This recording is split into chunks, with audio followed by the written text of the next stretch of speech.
कानी बहू। किशोरी लाल जी के बेटे राघव की शादी की बात जगह जगह चल रही थी, लेकिन किशोरी लाल जी को कोई लड़की पसंद ही नहीं आती थी। और उसकी एक ही वजह थी, किशोरी लाल जी का लालची होना। उनको लड़की वालों से मोटा दहेज चाहिए था और इसी चक्कर में एक दिन वो एक बहुत पैसे वाले के घर अपने बेटे का रिश्ता लेकर पहुंचे। उस आदमी का नाम था ओम प्रकाश। देखिए किशोरी लाल जी, मेरी एक ही बेटी है और मेरी सारी संपत्ति जायदाद सब कुछ मेरी बेटी नैना का ही है। पापा, नाम से लगता है बहुत खूबसूरत होगी। कितना अच्छा नाम है ना, नैना। ओ, वैसे बात तो सही है आपकी। अब इतना पैसा है, जमीन जायदाद है, इकलौती बेटी, आप भी क्या करेंगे? सब कुछ उसे ही देंगे ना। बिल्कुल ठीक पहचाना आपने। बस बेटी की शादी और सारी जायदाद उसके नाम। पापा, बिना देखे हाँ कर दीजिए ना। इतना अच्छा रिश्ता फिर कहाँ मिलेगा? माला माल हो जाएंगे हम। मैं अपनी बेटी को बुलाता हूँ। अरे नहीं नहीं नहीं नहीं, आपकी बेटी का नाम नैना है, सुनकर ही लगता है बहुत सुंदर होगी। रहने दीजिए अंकल, मैं तो आपकी बेटी के नाम से ही इतना खुश हो गया हूँ कि उसे बिना देखे शादी करने को तैयार हूँ। अब तो मैं उसका चेहरा सीधे शादी के बाद ही देखूंगा। और इस तरह राघव नैना का चेहरा नहीं देखता और उससे शादी कर लेता है। शादी के बाद अपनी सुहाग रात पर जब राघव नैना का घूंघट उठाकर देखता है तो नैना की आंखें बंद थी। कितने खूबसूरत हो तुम नैना, जरा अपनी आंखें खोलकर मेरी तरफ देखो तो सही। नहीं, मुझे शर्म आती है। अरे, मैंने तुम्हें शादी से पहले भी नहीं देखा, और अब अगर तुम आंखें खोलकर मुझे देखोगी भी नहीं तो मुझे अच्छा कैसे लगेगा? इससे पहले कि नैना अपनी आंखें खोलकर राघव की तरफ देखती, अचानक से लाइट चली गई और राघव नैना को पूरी तरह से देख भी नहीं पाया। अगली सुबह नैना राघव के लिए नाश्ता बनाकर लेकर आई। अरे ये क्या, आधा पराठा सेका हुआ है और आधा बिल्कुल कच्चा। ये तुमने क्या किया नैना? बहू, तुमने क्या आधा पराठा तवे से नीचे लटका कर रखा था, जो आधा सिका है और आधा कच्चा?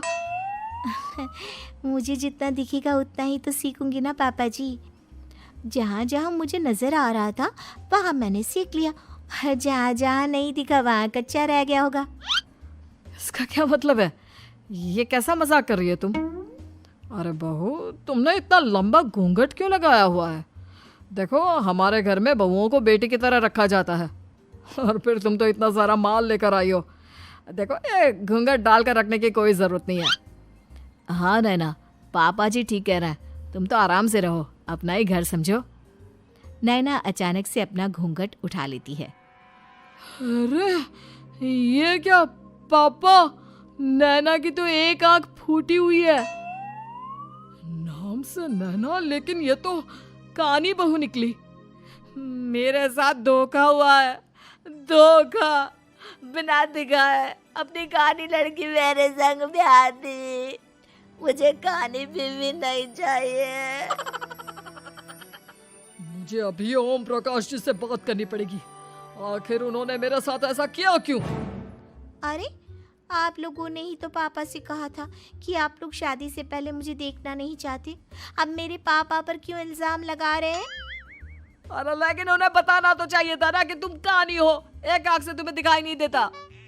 किशोरी लाल और राघव नाराज होकर ओम प्रकाश को अपने घर बुलाते हैं। पापा जी, ये आपने क्या किया? शादी से पहले बताया क्यों नहीं कि नैना की आंखों में परेशानी है? अरे, आप ही ने तो लड़की देखने से मना कर दिया था। और लेकिन आप बता तो सकते थे। आपको तो हमारी बेटी की प्रॉपर्टी चाहिए थी, वो भी पूरी की पूरी। अब क्या हुआ अगर उसे आधा दिखाई देता है? प्रॉपर्टी तो आपको पूरी मिल गई ना। अरे ये क्या बात हुई? मेरी शादी प्रॉपर्टी से नहीं, आपकी बेटी से हुई है। अब ये तो पहले सोचना चाहिए था, तब तो मेरी प्रॉपर्टी देखकर तुम्हारी जुबान लप लपा रही थी। लेकिन मैं कानी लड़की को अपनी बीवी बनाकर नहीं रख सकता। पापा, कुछ करिए ना आप। हाँ, करता हूँ। देखिए ओम प्रकाश जी, आप हमारे साथ ऐसा नहीं कर सकते। और तुम देखो, अगर तुमने मेरी बेटी से शादी तोड़ी ना, तो जो भी प्रॉपर्टी मैंने तुम्हें दी है वो तो पूरी की पूरी वापस ले ही लूँगा, और आधी प्रॉपर्टी तुम्हारी भी लूँगा। अरे मेरी आधी प्रॉपर्टी भला क्यों लेंगे आप? इसलिए क्योंकि मेरी बेटी को आधा नज़र आता है और उसकी नज़र अभी तक तुम्हारी आधी जायदाद पर ही पड़ी है। अब तुम उसे घर से निकालोगे तो कुछ तो लेकर जाएगी ना। और अगर हम आपकी बेटी को अपने घर की बहू बना कर रखे तो?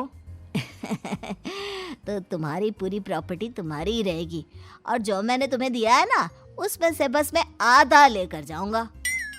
अरे लेकिन अब आप अपनी दी हुई प्रॉपर्टी में से आधी वापस क्यों लेकर जाएंगे?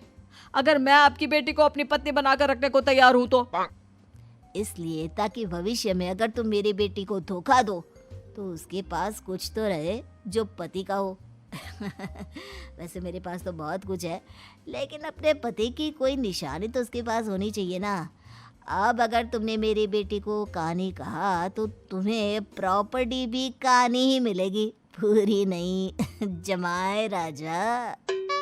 किशोरी लाल और राघव समझ चुके थे कि वो बुरी तरह फंस चुके हैं और अब उनके पास वहां से निकलने का कोई चारा नहीं है। अब समझ में आया ना, लालच बुरी बला होती है। एक तो तुम्हें प्रॉपर्टी मिली, ऊपर से बीवी मिली, उसमें तुम्हें नखरे भी दिखाने हैं। आए बड़े, चुपचाप बैठो दोनों। कुछ दिनों के बाद नैना राघव की कार लेकर बाजार घूमने निकलती है और जब कार लेकर वापस आती है, ये क्या? एक तरफ से मेरी गाड़ी पूरी खराब हो चुकी है। लगता है तुमने मेरी गाड़ी को किसी दूसरी गाड़ी के साथ एक्सीडेंट किया है। अरे अरे कितना बड़ा नुकसान कर दिया तुमने बहू। वो क्या है ना पापा जी, मुझे एक आंख से दिखाई नहीं दे रहा था, सामने से गाड़ी आ रही थी। मुझे तो सिर्फ आधा ही दिखाई दिया और वो गाड़ी मेरी कार से रगड़ते हुए निकल गई। अब मैं क्या करूं बताओ? आप इसे ठीक कराने के पैसे कौन देगा? तुम्हारे पापा। तुमने मुझसे इस तरह से बात की? अभी रुको। नैना राघव की शिकायत ओम प्रकाश को कर देती है। देखो राघव, अब जो मेरी आधी प्रॉपर्टी तुम्हारे पास थी ना, उसमें से आधी और मैं लेकर जाऊंगा, क्योंकि तुमने मेरी बेटी को डांटा। अरे नहीं नहीं पापा जी, गलती हो गई, माफ कर दो। गलती की तो कोई गुंजाइश ही नहीं। अगली बार मेरी बेटी को डांटा तो बची हुई आधी में से आधी और ले जाऊंगा। लालच के चक्कर में हम दोनों ने बहुत बड़ी गलती कर दी बेटा। एक तो तुम्हें कानी बहू मिली और ऊपर से जो माल मिला वो भी काना। इस तरह राघव की हर एक गलती पर ओम प्रकाश उसकी प्रॉपर्टी का आधा आधा हिस्सा लेकर अपना सारा माल वापस ले गया और राघव को कानी बीवी से काम चलाना पड़ा। भाई लालच वाकई में बुरी बला है।